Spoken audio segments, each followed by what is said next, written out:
That trophy back over to Europe here. I'm not sure how we all feel about that here, but I'm sure these guys are happy. Let's head down to the feature match area for the finals here from Madison.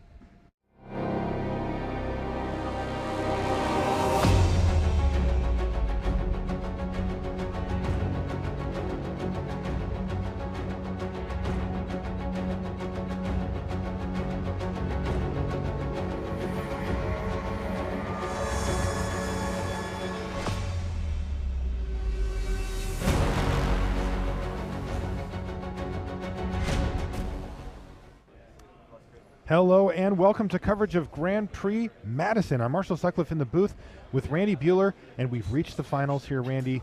Two European players, Magnus Lantto versus Raphaël Lévy. Raph, of course, a Hall of Famer. Magnus Lantto is our most recent Magic Online champion, so two big names finding themselves in the finals here of Battle for Zendikar Limited. This is the first premier level event for the new limited format, and these two gentlemen doing some Pro Tour testing, came out a bit early, and they find themselves in the finals here. Yeah, Lanto's got a blue-red deck, a lot of colorless synergies. Raph is on Naya. Not a lot of synergy, but solid card quality. Lantto kind of an up-and-comer. Certainly, rapidly on the way to establishing himself as a regular at these big premier events. Lévy, the wily veteran, can't be more veteran than Raph Lévy. No. He made his debut in Season 2 of the Pro Tour. 1996, I believe. Might have been 97. He's like never fallen off either, right? No. He's played more Pro Tours than anyone ever. He has more Pro Points than anyone ever. He has more cash finishes at the Pro Tour than anyone ever. 20 Grand Prix top 8s on top of his Pro Tour resume, and looking for win number 5. Wow. Which, by the way, if he wins this, a majority of those will be in North America. Really? Yeah. You know what? It's funny. He actually won the first GP that I was ever in the booth for. Now, I wasn't in the booth the whole time. I was only in there for a couple of rounds. But it was in Austin. Yep. And he won that GP, I remember. One of my first jobs on coverage, in fact, was to sit behind him and watch him draft and take notes so that I had something to say when they put me in the booth. Yeah, remember he drafted a blue-white deck. I wonder how many coverage reporters he's gone through in his 15-year career or whatever. Yeah, it is. it's crazy. It's not 15, it's like an 18-year career. Yeah, he's branched out a little bit in the later part of his career here. He got married. He does coverage for us on our European coverage team. But the guy can still battle. Yeah, he's also a martial arts expert. Yes. He actually runs, his day job is to run a magazine devoted to martial arts. Yeah. It's named like Jitte or something. It is named Jitte. Yeah. Yeah, you don't want to mess with him. Yes, he's a nice guy. Don't test it. Now, Magnus Lantto on the other side, relative newcomer to the high-level pro scene here. He's had some finishes at GPs, but really it's the Magic Online Championship that he won that's sort of the big stamp for Magnus. It's a hard thing to win. Magnus is from Sweden. Yes. Hangs out with another Hall of Famer, Ularade. They've been playing together for a long time. Yeah, Raph, of course, comes from France. Lived in Sweden for a couple years. Raph did? Yeah. I didn't know that. Yeah. Huh. Well, things are moving forward here for, it looks like, both players' game plans. We see a Merc Strider there for Magnus Lantto alongside the Incubator Drone. But a nice little turn here for Raph Lévy. He's got the pair of gliders here. They're going to continue to apply pressure in the air. We've seen this strategy do good work throughout the course of the weekend, or I should say throughout the course of today and draft. Ooh, here's a nice tempo play. Adverse conditions for Lantto. It's going to get him in for 5 damage here and keep the blockers at bay. 2 cards left in hand there for Lantto.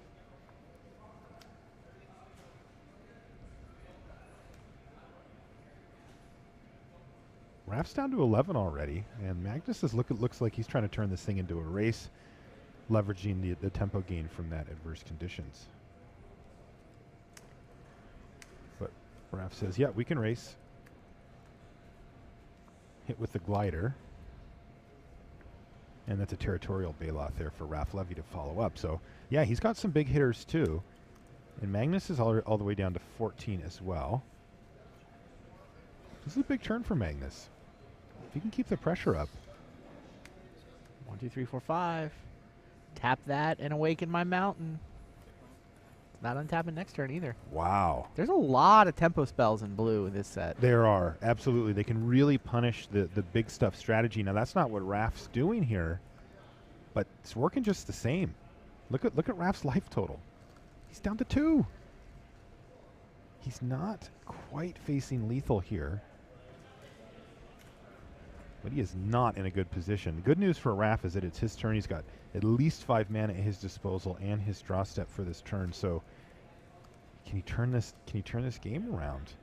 You got to figure he's one more tempo play away from just being dead, right? But yeah. I think that Raph doesn't have the luxury of playing around, you know, a Clutch of Currents or anything along that line. So I mean, he's not even in good shape if Lantto just turns it sideways, right? He's No. defending himself with 2/2 flyers. 2/2 flyers and Not a what you want to 1/3 be on the defending ground. yourself with. No, so he's in a tough spot. The Tide Drifter, of course, is affecting the toughness of the Incubator Drone, the Merc Strider, the land. Yes, it does affect those. They're colorless.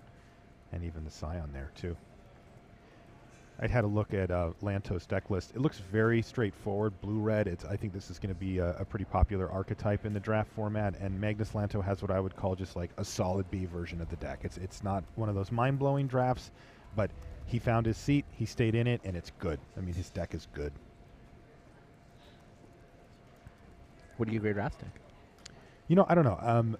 I have a list here, but it's hard to visualize. It's actually his draft picks. Yeah. And then it shows the cards that he's included, but it's hard to visualize kind of how it all came together. I mean, he's 3 colors. Right. Which you can do in this format, though I think he'd prefer not to if given a choice. He's got some really powerful spells, though. No doubt about that. He started things off with a Woodland Wanderer, did Raphaël Lévy, which is a really solid card. All right, so kill the tap creature, awaken the land of his own. Sheer Drop doing work there. And Lantto draws his card for the turn, is now surveying the scene. Can he find a victory here? He's got Raph down to 2, but he only has 3 attackers available at the moment, but they're big. Scion's not very big. Yeah, it's a 1/2. Little guy. Merc Strider's a 3/3, though. And that's Incubator Drone, right? Yeah. Did Lantto not put a Scion into play but from that adverse conditions 2 turns ago? Yeah, that's the one here. Isn't that the one from the Incubator Drone? No, I don't know where that one went.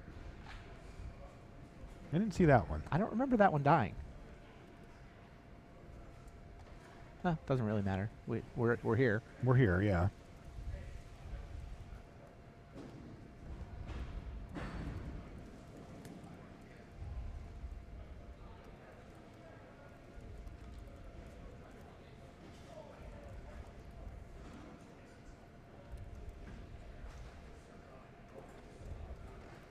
Yeah, Incubator Drone's still just 2 power, so the 1/3 can hold it off. Lantto picking up the only creature that can attack profitably. And serving. It's going to draw a double block here. Maybe even a triple. I wouldn't be surprised. You know, sort of the baseline block is Glider plus Healer on it, but you could even put all 3. Yeah. I think you put all 3. That way if Lantto has a trick, you're still killing it. It's not like you're... I mean, Lantto has his choice of which one creature to kill. Yeah, a question that Raph's going to ask himself here is, if Lantto did have a trick, would he have just used it to kill, you know, one of the flyers? But what's the drawback? Of right. Adding the 3rd creature. Right, yeah. So. These are just the things that are going through his head. Oh, Levy's got Dragon Master Outcast in his hand, but no mountain. Yeah, no mountain.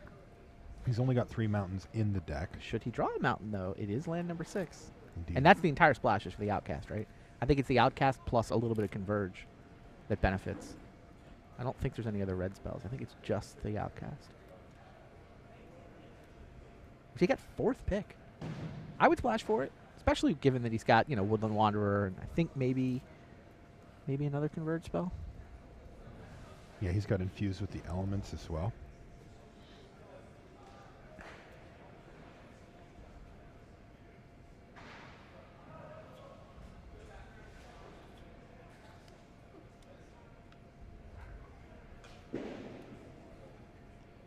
Lantto didn't have any follow-up after that attack phase. Lévy may actually have this board stabilized. He's going to try attacking with his glider. Get in there for 2. And a Grove Tender Druids is a follow-up. No, that's going to get snapped off here, though. It was a spell shrivel. You know, it did seem a little suspicious that Lantto had just nothing that turn. And, you know, you can see why now he had a counter spell. Board's still stabilized. Totally. Or, in fact, Edge Lévy. He's able to chip away with the glider. Yeah, he's in a touchy position just because he is at 2 life. Yeah. But this is the point where, you know, he's going to need to try to push it and make sure that he can close out this game as quickly as possible. He does not want to give Lantto the chance. And, you know, we've seen that he's got a lot of tempo plays in the deck, and it won't take much for him to get dead. So he is going to have to try as hard as he can here to close out. Yeah, if he could find a land, he could start getting in with that Baloth, but it just gets blocked right now by the Tide Drifter, and he just can't find that land. So Magnus Lantto, you can see he keeps playing his lands even though he's floating out a little bit. He does have a reason for that. He's got an Invoker in his hand, and he wants to have enough mana to be able to cast it and make sure that he can activate it the next turn. Drowner would win for Magnus Lantto. Yep. He's already gone through, what, the Rush of Ice and the Clutch? And the adverse conditions. He's got a Stone Fury. Ooh, there's a mountain off the top, Randy. Wow. So that's not only landfall, but more. Let's see what he has here. Resolute Blade Master is what he's going to play here. So all of his creatures get double strike. Jeez. And he actually can attack for a lot here. So the glider gets in the air. That's 4. That means that Lantto's at a virtual 6, which means either of the other creatures are lethal on their own. And they're going to have to be blocked here. Also, you'll see that Raph has definitely left up the mana. He's at 4 life. So for his healer down there to be able to gain another life and start to try to stay out of range. Uh-oh, this is huge. Scour from existence. Okay, well, that could have been worse for Raph. You know, he's not happy to see that. But that could have gone a lot worse for him. Yeah. Steel deals 4 and forces the Scion to chump. Yeah, this is a big turn now for Lantto. He's top decking here, and he needs to find something pronto. Again, Raph's at a virtual 5 life here. Yeah, and a Benthic Infiltrator isn't it. Wow, Lantto really looked like he had this thing, and Raph refused to die and has now got himself ahead, not only on board, but he's even going to be ahead on life here. Jeez. Now let's see what Raph found for the turn. Is that a Beastmaster? Yeah, it certainly is. So all of his creatures get +1/+1 and double strike. Double strike. GG. Just the Shadow Glider in the air is enough to finish him off. 6-power flyer. Wow. 3-power double striking flyer. Raph Lévy, you can see how serious he is. He's very serious, but he also wants this. Like we saw, he was exactly the same way in the semifinal, completely stone-faced, completely stoic. Then as soon as the handshake was extended, you know, he shook the hand and you got the fist bump. You got the fist bump. Oh, you get the double fist bump. Oh, there's a smile too. Yeah, I think Magnus might have said something to him. Yeah, you see a little chuckle on Magnus's face there. He would very much like to win this. Yeah, it'd be a huge win for Raph. I mean, the guy's been playing for so long. He hasn't won anything in a little while, but I mean, wins don't come often in Magic. Right. It is very difficult to actually full-on win a Magic tournament. And we have, you know, players that have been full-time professional Magic players for years and actually haven't won a tournament. It's very difficult to take the trophy.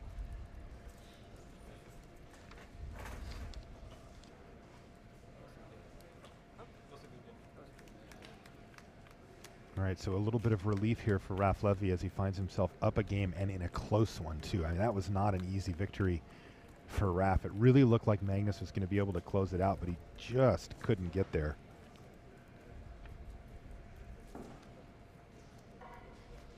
Looks like just one sideboard swap there for Raph. And he's 1 game away from being our champion.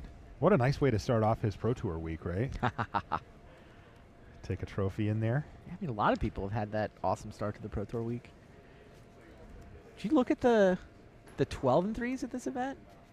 All names. Just big name after Just big name. Big name. Owen Turtenwald started 12-3. He's broken the 11 and 4 curse.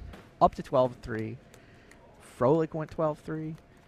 Just name after name after name up and down the standings. 2 names right there. Yeah, we had a nice top 8 here as well. Jeremy Dezani was in the top 8. Paul Rietzel was in the top 8. Well, Paul Rietzel's always in the top 8. Yeah, do I even need to say it at this point? I mean, how long? This season's been going on forever, right? He's got 3 top 8s. And a world's top 4. We haven't had a PT. That's his season so far. 3 GP top 8s, 3 different formats. I'm not kidding. Are you serious? He top 8'd San Diego in Standard, the one that the tutelage deck won. He Yes. top 8'd Oklahoma City in Modern with the Merfolk deck, and he top 8'd here. That's all since the last Pro Tour. 3 GP top 8s, and then the world's top 4 in between. I wonder how many is he platinum? Is it early for platinum? No, I think it's quarterfinal loss, semifinal loss, but still. Okay. World's top 4 had some points attached to it. Yeah, for sure. And all those match points, too. Make sure you tune in next week, by the way, for the Pro Tour. We just mentioned it. October 16th through 18th, we'll be in Milwaukee bringing you Pro Tour Battle for Zendikar. We're going to watch more BFZ draft as well as Standard and figure out what the brand new shaken up Standard format looks like. All right, well, let's jump back down here to our main match. Is that a Cliffside Lookout there for Raph Lévy? It looks like it. Yeah, I mean, he's an Allies deck. Yeah. Basically, he's an Allies deck. Yeah, and we were talking about it earlier, Randy. The Naya seems to be a good place to be for Allies. Yeah, although the Colostri Healer is very, very good if you can make the mana work in your Allies deck. We saw Paul Rietzel getting distracted by them. Didn't ultimately run them, but was was tempted enough to draft them. And he did sideboard into him. Yeah, Levy's third pick was actually a Colostri Healer, which he also could not quite make the mana work for. Right, we saw Rietzel try to side into it for game 2. It was to no avail. All right, so Shadow Glider is the follow-up here for Lévy. Good little start here. Also, you'll notice that he's got Niatron all set up there. Niatron? Yeah. Is that a thing? Yeah. Incubator Drone, and there's that 1/1 sign. I'm not sure if he got it in that other game or not. I did see him put it into play from his I think he forgot to get a Scion from the adverse conditions. I don't know if it mattered. I saw it from the adverse conditions, but I think maybe from the drone. Oh, geez. Perfect turn 4 play here. Wow. Huge threat. The Woodland Wanderer now is a 5/5 Vigilance Trample. Not bad. Hey, you want to race, Magnus? Yeah, I got 1 unblockable.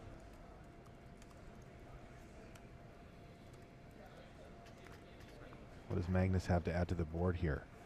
A Herald of Kozilek. That is not going to do it. Now, next turn, he could have some explosive, awesome turn and turn this thing around, but no, he's going to take a good crunch of damage here. And he could be taking 7 here pretty easily.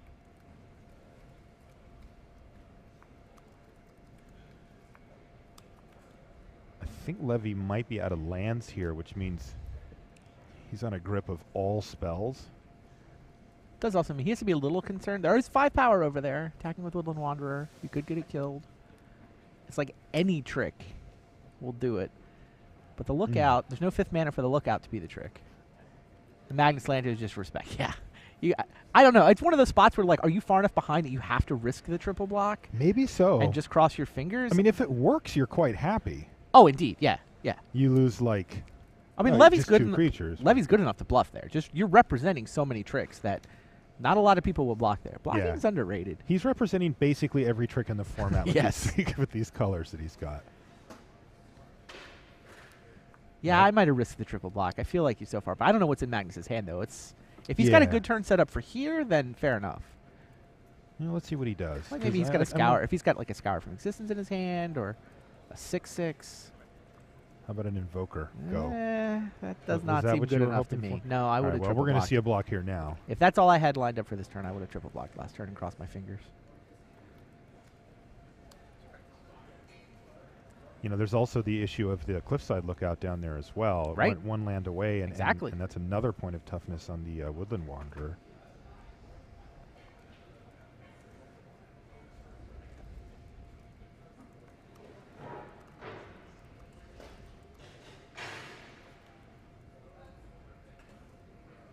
Raph Lévy finds himself up a game here in Madison against Magnus Lantto and ahead on board, I would say, as well. So fair. This is closing in on his 5th career Grand Prix win in top 8, number 20. Yeah, I mean, it's crazy. Raph is the most prolific Magic player ever. Yeah, he's fair. professional Magic player. More pro points than anyone in the history of the game. More cash money finishes than anyone in the history of the game. He's also remarkably consistent at the Pro Tour level. Yeah, that's right. Like more top 32s than anyone ever.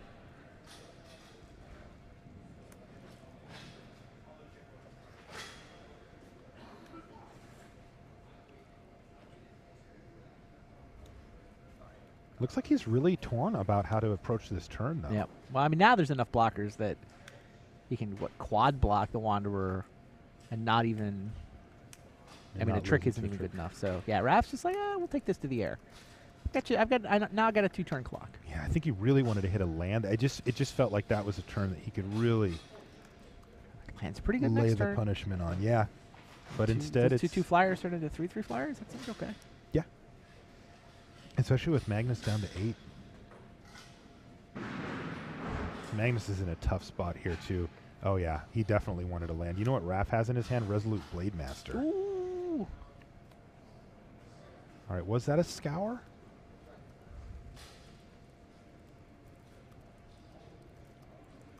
I mean, he's got that incubator drone. 6. I just can't see Lanto's graveyard here. Did he just fire off the Invoker? No, Invoker, yeah. He just Invokered. Okay. 8 mana. Sacked the Scion to get Gotcha. the 8th mana so that he could Yeah. All right. invoke the Glider.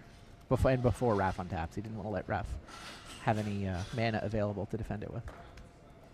Yeah, solid play there for Lantto. He's not really moving his own game plan forward here, but he's just attempting to keep Raphaël Lévy, who really has had a nice draw, and I think with the land here would be fully in the driver's seat, but just can't quite find that 5th That mana. Invoker could actually take over this board. Absolutely. If Raph, like the clock is ticking now on Raph. He needs to find either pressure or a land to get through a big chunk of damage. He has not been able to do it. Yeah, this great start from Lévy could evaporate very quickly if he can't capitalize on it. It's rare that you're excited about getting to 8 lands before your opponent gets to 5. But Invoker's changed that a little bit. Yeah, now Raph's going to send him everything. Try to see if he can get Lantto involved in some blocking. Yeah, especially if it involves that that Invoker. I don't think Lantto is going to block with the Invoker. So he feels like that's his game. So he still has a triple block then on the Wanderer. Yeah. Yeah, right? 5 power. Lévy can actually only kill one of those creatures without a trick? Is that true?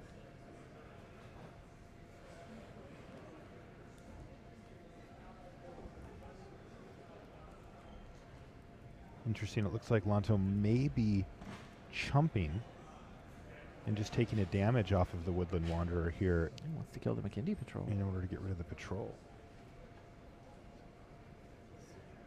He's risking the Invoker in combat there.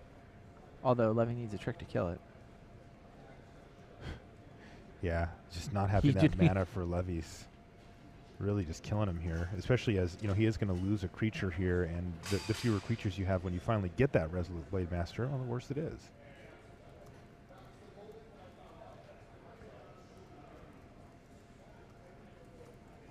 Now, the good news for Raphaël Lévy here, though, is he is getting in for 3 damage.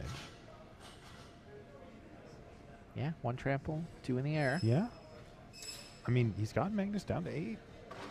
And the Wanderer will still be alive when the dust settles. I mean, this text isn't that bad, right? Oh, this is infused with the elements. Whoa. That's for 3. That's 3 +1/+1 counters right there. That is now a 5/5 flyer. Out of Invoker range, and Magnus Lantto's down to 2. He's dead to that thing in the air next turn. Also, there's a 5/5 Trampler available.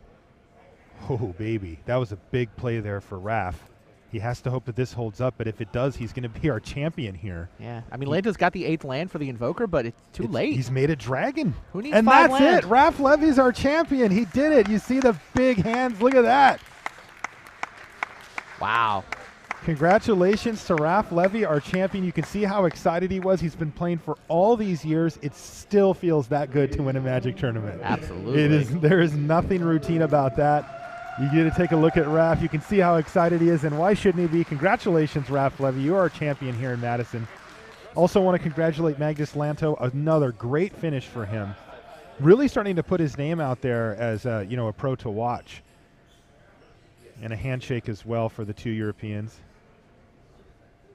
Like I said, they came, they saw, they conquered. Raph Lévy wins Grand Prix Madison. Wow.